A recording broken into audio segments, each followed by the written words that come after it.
ఒకవేళ నేను మీకు ఇలా చెప్తే ఎలా ఉంటుంది? మీరు చూడగలిగే ప్రతిదీ, ప్రతి స్టారు, ప్రతి గ్యాలాక్సీ, ప్రతి ప్లానెట్, అంతేకాదు మీ సొంత శరీరం కూడా ఇవన్నీ ఒకే షీట్ కి అతికించి ఉన్నాయని, ఒక ఫ్లాట్ సర్ఫేస్ పైన ఇవన్నీ ఉన్నాయి. ఆ సర్ఫేసే ఒక భారీ గదిలో తేలుతూ ఉంది. ఇంకా ఆ గదిలో బహుశా మరెన్నో షీట్స్, మరెన్నో యూనివర్సులు ఉండొచ్చు.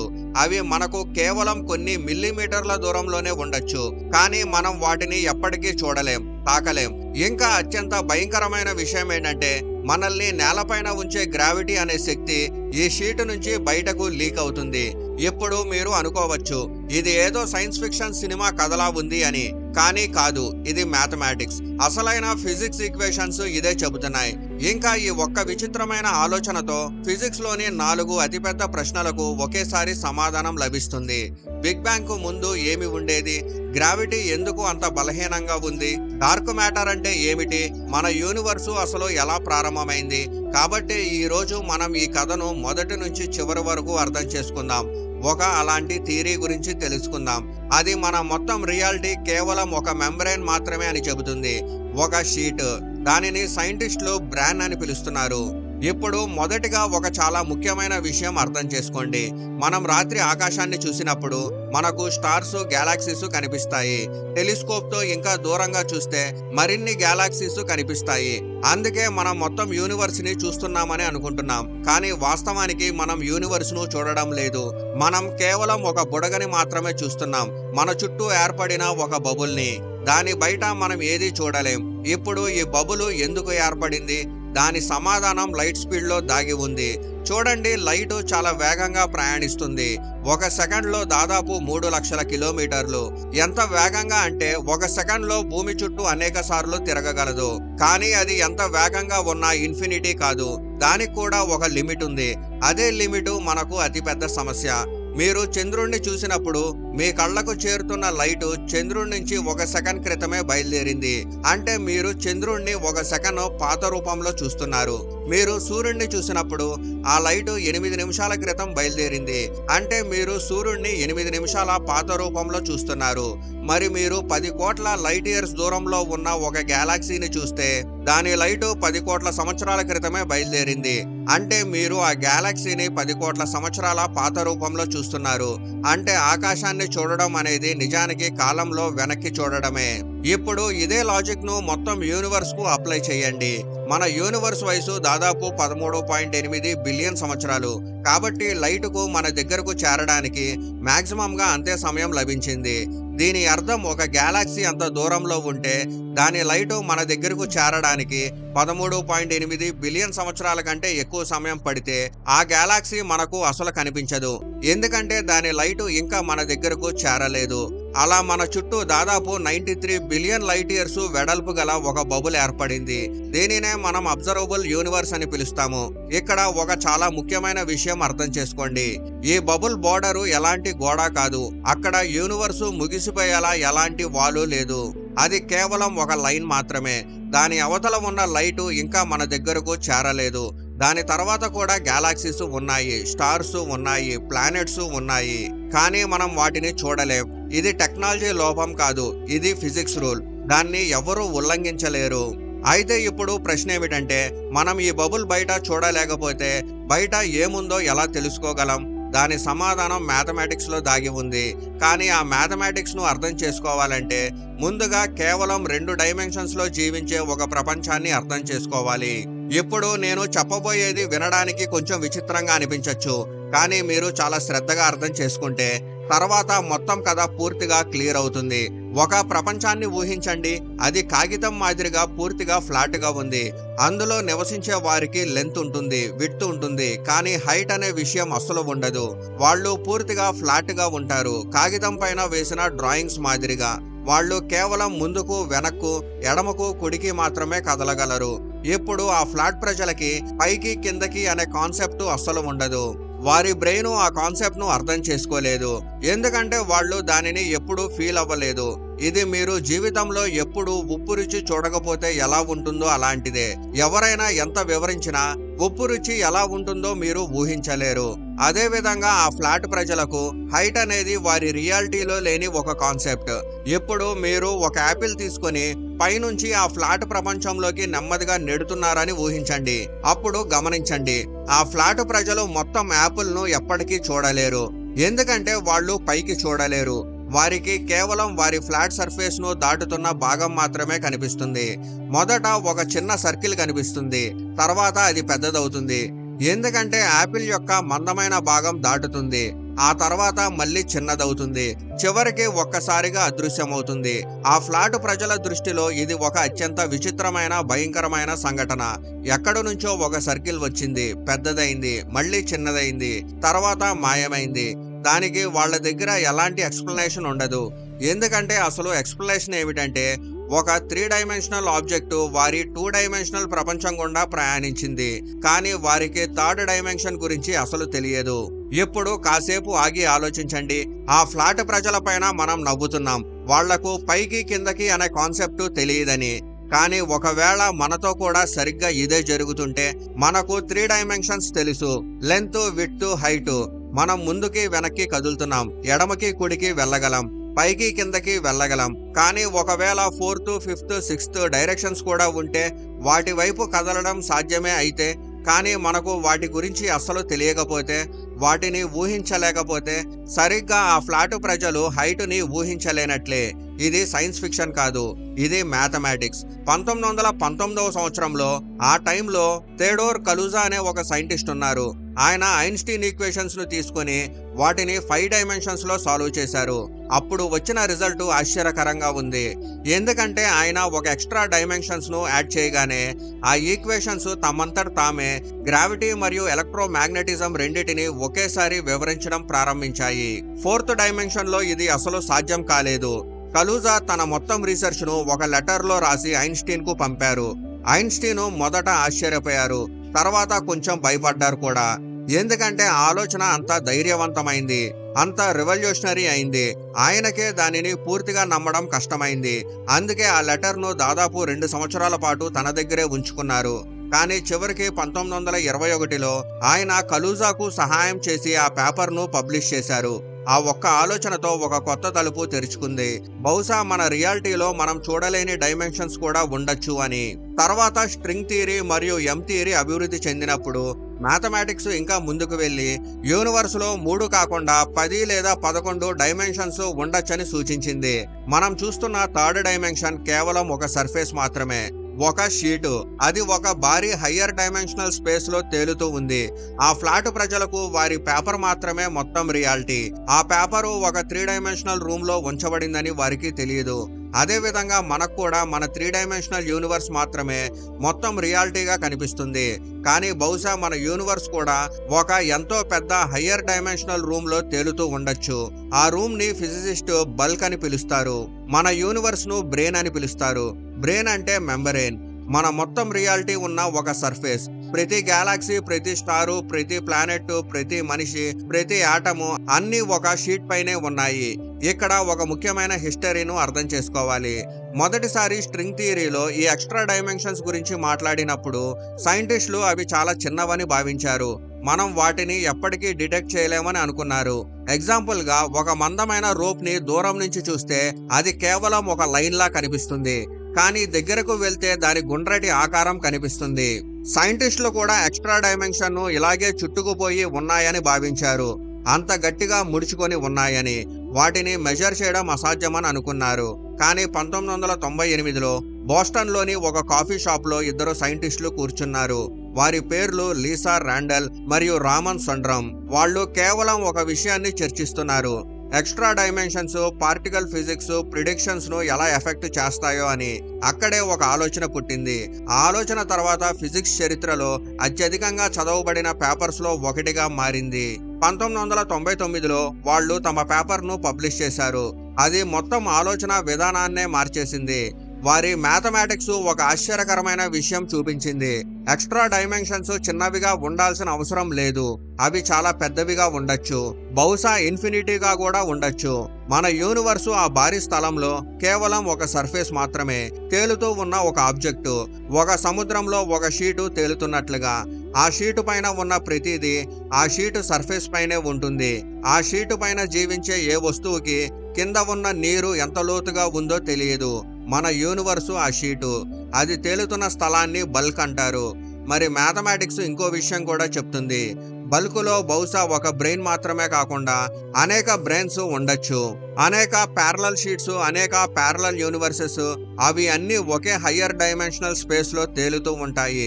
ఒక తాడు పైన ఆరబెట్టిన అనేక షీట్స్ లా, ఒకదాని పక్కన ఒకటి, ఒకదానిని మరొకటి తాకకుండా. ఇప్పుడు మీరు అడగచ్చు, మన పక్కనే మరో యూనివర్సు ఉంటే, మరో బ్రెయిన్ ఉంటే అది మనకు ఎందుకు కనిపించదు? దాన్ని మనం ఎందుకు అనుభవించలేము?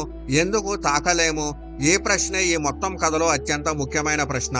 దాని సమాధానం మన శరీరాన్ని, మన మొత్తం రియాలిటీను నిర్మించే మైక్రో స్ట్రింగ్స్ లో దాగి ఉంది. ఇప్పుడు ఆ స్ట్రింగ్స్ ఏమిటో అర్థం చేసుకుందాం. సాధారణంగా మనం మ్యాటర్ లోని అతి చిన్న పార్టికల్స్ ఎలక్ట్రాన్స్, క్వార్క్స్, ప్రోటాన్స్ అని అనుకుంటాం. అవి చిన్న చిన్న సాలిడ్ సర్కిల్స్ లా ఉంటాయని ఊహిస్తాం, అత్యంత మైక్రో బాల్స్ లాగా. కానీ స్ట్రింగ్ థియరీ అలా కాదని చెప్తుంది.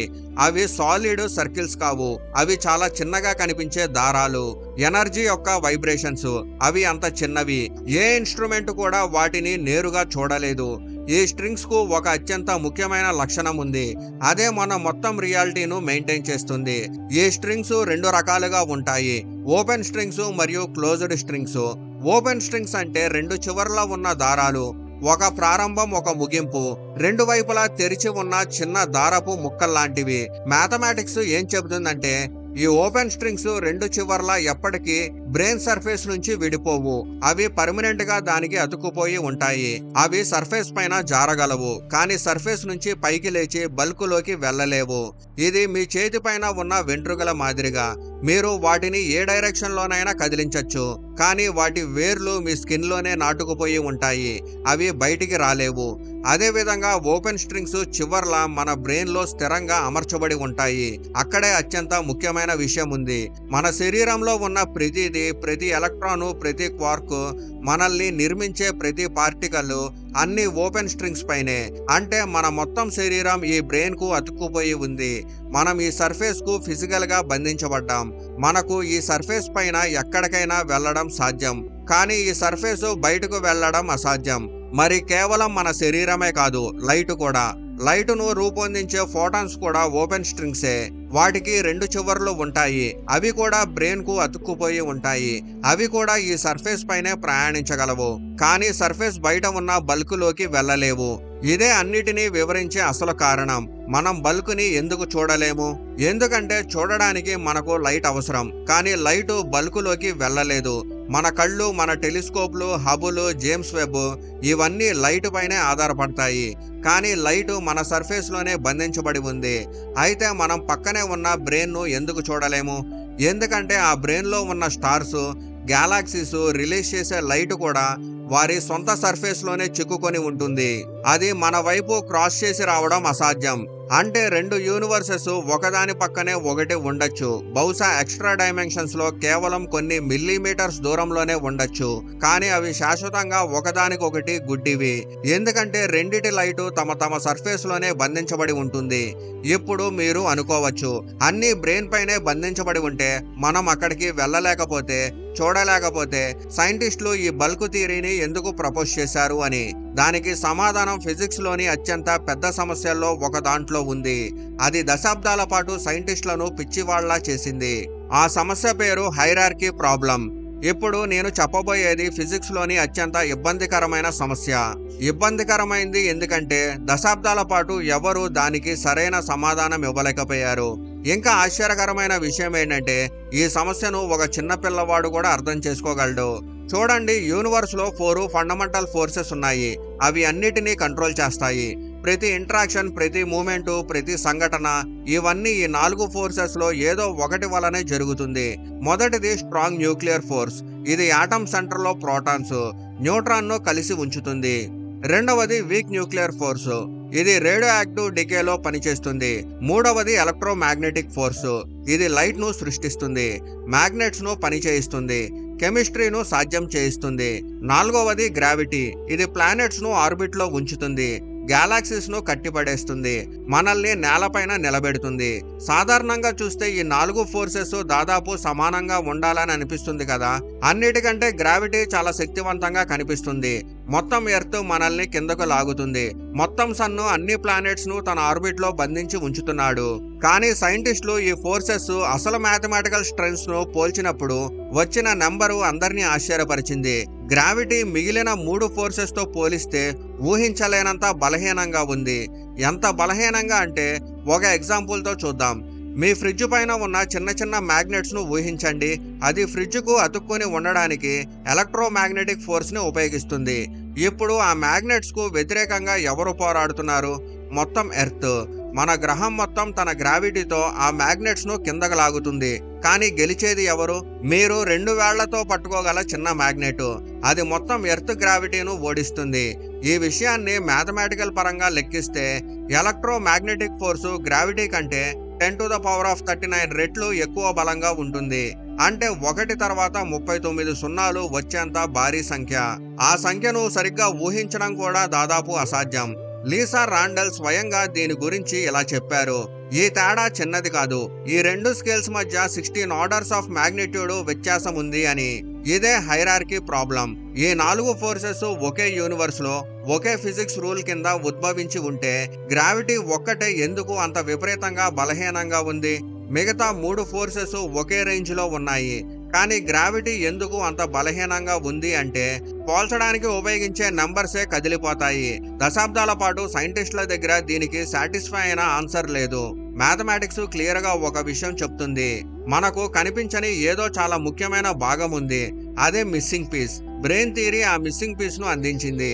అది ఇచ్చిన ఆన్సర్ ఎంత అందంగా, ఎంత సింపుల్ గా ఉంది అంటే మొదటిసారి విన్నప్పుడు అరే ఇది ఎంత క్లియర్ గా ఉంది, ఇంతకాలం ఎందుకు ఆలోచించలేదు అనిపిస్తుంది. ఆ ఆన్సర్ మిగతా అన్ని పార్టికల్స్ కంటే పూర్తిగా డిఫరెంట్. ఒక పార్టికల్ తో సంబంధం కలిగి ఉంది. ఒక అలాంటి పార్టికల్. అది ఓపెన్ స్ట్రింగ్ కాదు. అది బ్రెయిన్ లో బంధించబడలేదు. అది ఒక్కటే మన షీట్ ని వదిలి బల్కులోకి వెళ్ళగలదు. ఆ పార్టికల్ పేరు గ్రావిటన్. ఇదే మొత్తం ఈ కథలో అసలైన హీరో. ఫిజిక్స్ లో ప్రతి ఫోర్స్ ను ఒక పార్టికల్ మోసుకెళ్తుంది. ఎలక్ట్రోమాగ్నెటిక్ ఫోర్స్ ను ఫోటాన్ మోస్తుంది. స్ట్రాంగ్ న్యూక్లియర్ ఫోర్స్ ను గులాన్ మోస్తుంది. అలాగే గ్రావిటీను మోసే థియరాటికల్ పార్టికల్ ను గ్రావిటాన్ అంటారు. ఇప్పటి వరకు మనం గ్రావిటాన్ ను నేరుగా డిటెక్ట్ చేయలేకపోయాం. కానీ మ్యాథమెటిక్స్ అది ఉనికిలో ఉందని సూచిస్తుంది. ఇంకా దానికి ఒక ప్రత్యేక లక్షణం ఉంది. అదే దానిని మిగతా పార్టికల్స్ అన్నిటి నుంచి వేరు చేస్తుంది. ఎలక్ట్రాన్స్, క్వార్క్స్, ఫోటాన్స్ అన్ని ఓపెన్ స్ట్రింగ్స్ అని గుర్తుంచుకోండి. వాటికి 2 చివరలు ఉంటాయి. ఆ చివరలు బ్రెయిన్ కు అతుక్కుపోయి ఉంటాయి. కానీ సైంటిస్టుల స్ట్రింగ్ థియరీ మ్యాథమెటిక్స్ ద్వారా గ్రావిటాన్ ఆకారాన్ని లెక్కించినప్పుడు వచ్చిన రిజల్ట్ పూర్తిగా డిఫరెంట్ గా ఉంది. గ్రావిటాన్ ఓపెన్ స్ట్రింగ్ కాదు. గ్రావిటాన్ ఒక క్లోజ్డ్ లూపు. ఒక చిన్న రబ్బర్ బ్యాండ్ లా. దానికి స్టార్టింగ్ లేదు, ఎండింగ్ లేదు. కేవలం ఒక సర్కిల్ లూప్ మాత్రమే. అది కంటిన్యూస్ గా వైబ్రేట్ అవుతూ ఉంటుంది. ఇక్కడే మొత్తం కథ మారిపోతుంది. ఎందుకంటే చివరలే లేకపోతే బ్రెయిన్ కు అతుక్కోవడానికి ఏది ఉండదు. ఓపెన్ స్ట్రింగ్ బ్రెయిన్ లో బంధించబడడానికి కారణం వాటి చివర్లు సర్ఫేస్ కు అతుక్కుపోయి ఉండడమే. కానీ గ్రావిటాన్ కు చివర్లు లేవు. అందువల్ల దాన్ని బ్రెయిన్ పైన నిలిపివేసేది ఏదీ లేదు. అంటే గ్రావిటాన్ స్వేచ్ఛగా ఉంటుంది. అది బ్రెయిన్ ను వదిలి వెళ్ళగలదు. అది బల్కులోకి ప్రవేశించగలదు. ఇది హయ్యర్ డైమెన్షన్స్ లో ప్రయాణించగలదు. ఇదే హైరార్కీ ప్రాబ్లం కు సమాధానం. జాగ్రత్తగా వినండి. ఒక పెద్ద వస్తువు, ఎగ్జాంపుల్ కి ఒక స్టారు లేదా ఒక ప్లానెట్, గ్రావిటీని ప్రొడ్యూస్ చేస్తున్నప్పుడు గ్రావిటాన్స్ సృష్టించబడతాయి. ఆ గ్రావిటాన్స్ అన్ని డైరెక్షన్స్ లో వ్యాపిస్తాయి. కానీ అవి క్లోజ్డ్ లూప్స్ కాబట్టి మన బ్రెయిన్ లో మాత్రమే ఉండవు. అవి సర్ఫేస్ నుంచి బయటికి వెళ్లి బల్కులో కూడా లీక్ అవుతాయి. హయ్యర్ డైమెన్షన్స్ లో వ్యాపిస్తాయి. ఇది మీరు ఒక గదిలో పెర్ఫ్యూమ్ స్ప్రే చేసినట్లే. ఆ స్మెల్ కేవలం ఆ గదిలోనే ఉండదు. తలుపులు, కిటికీల ద్వారా బయటకు వెళ్లి వేరే గదుల్లో కూడా వ్యాపిస్తుంది. దాంతో ఆ గదిలో స్మెల్ తీవ్రత తగ్గిపోతుంది. అదే విధంగా గ్రావిటీ కూడా మన బ్రెయిన్ లో నుంచి బల్కులోకి నిరంతరం లీక్ అవుతుంది. అందుకే మన బ్రెయిన్ పైన గ్రావిటీ బలం తగ్గిపోతుంది. ఇప్పుడు ఈ సొల్యూషన్ ఎంత అందంగా ఉందో అర్థం చేసుకోండి. నిజానికి గ్రావిటీ అసలు బలహీనమైంది కాదు. ఒక స్టారు గ్రావిటీని ప్రొడ్యూస్ చేసినప్పుడు ఆ మొత్తం గ్రావిటీ చాలా శక్తివంతంగా ఉంటుంది. మిగతా 3 ఫండమెంటల్ ఫోర్సు అంతే బలంగా ఉంటుంది. కానీ మనకు ఆ పూర్తి గ్రావిటీ ఎప్పుడూ అనుభవం కాదు. ఎందుకంటే దాని పెద్ద భాగం బల్కులోకి లీక్ అయిపోతుంది. హయ్యర్ డైమెన్షన్స్ లో వ్యాపించి సన్నబడుతుంది. మనం కొలిచేది కేవలం మన బ్రెయిన్ పైన మిగిలిపోయిన చిన్న భాగం మాత్రమే. అంటే మనము అసలు ఫోర్సెస్ ను కొలవడం లేదు, దాని బలహీనమైన ఎకోని మాత్రమే కొలుస్తున్నాం. ఇప్పుడు మనం కథ ప్రారంభంలో మాట్లాడిన ఆ ఫ్లాట్ ప్రజల దగ్గరికి తిరిగి వెళ్దాం. వాళ్ళు తమ పేపర్ పైన కూర్చొని అదే మొత్తం ప్రపంచమని అనుకున్నారు. వాళ్లకు తమ పేపరు ఒక పెద్ద రూమ్ లో ఉంచబడిందని తెలియదు. అంతేకాదు తమకు కేవలం కొన్ని సెంటీమీటర్స్ దూరంలో మరో పేపర్ ఉందని కూడా తెలియదు. దానిపైన మరో ప్రపంచం జీవిస్తుందని కూడా తెలియదు. బహుశా మనం కూడా సరిగ్గా అలాంటి వారిమేమో కావచ్చు. మన observable universe 93 billion light years వెడల్పు ఉన్న ఆ విస్తారమైన యూనివర్సు బహుశా మొత్తం రియాలిటీ కాకపోవచ్చు. అది కేవలం ఒక షీట్ మాత్రమే కావచ్చు. ఒక భారీ రూమ్ లో తేలుతున్న షీటు. మరి ఆ రూమ్ లో బహుశా ఇంకా ఎన్నో షీట్స్ ఉండొచ్చు, ఇంకా ఎన్నో యూనివర్సెస్ ఉండొచ్చు. బహుశా కేవలం కొన్ని మిల్లీమీటర్స్ దూరంలోనే. కానీ ఒక అలాంటి డైమెన్షన్ లో దాని వైపు మనం వేలితో చూపించడం కూడా సాధ్యం కాదు. మరియు బహుశా ఒకరోజు వాటి గ్రావిటీను మనం ఫీల్ అవ్వగలమేమో, లేదా గ్రావిటేషనల్ వేవ్స్ లో అలాంటి ప్యాటర్న్ ను ఫౌండ్ చేయగలమేమో. అవే ఈ థియరీని నిజమని నిర్ధారిస్తాయి. ఆ రోజు వచ్చినప్పుడు మనకు ఒక గొప్ప నిజం తెలుస్తుంది. మనం రియాలిటీ అని నమ్ముతున్న ఈ మొత్తం యూనివర్సు నిజానికి ఒక భారీ రూమ్ లోని ఒకే ఒక గోడ మాత్రమే అని. మరి ఆ రూమ్ లో మిగిలిన భాగం ఇంకా అన్వేషించాల్సి ఉంది అని. ఇప్పుడు మీరు కామెంట్లో చెప్పండి, ఒకవేళ నిజంగానే మన పక్కన మరో యూనివర్స్ ఉంటే మీకు ఏమనిపిస్తుంది?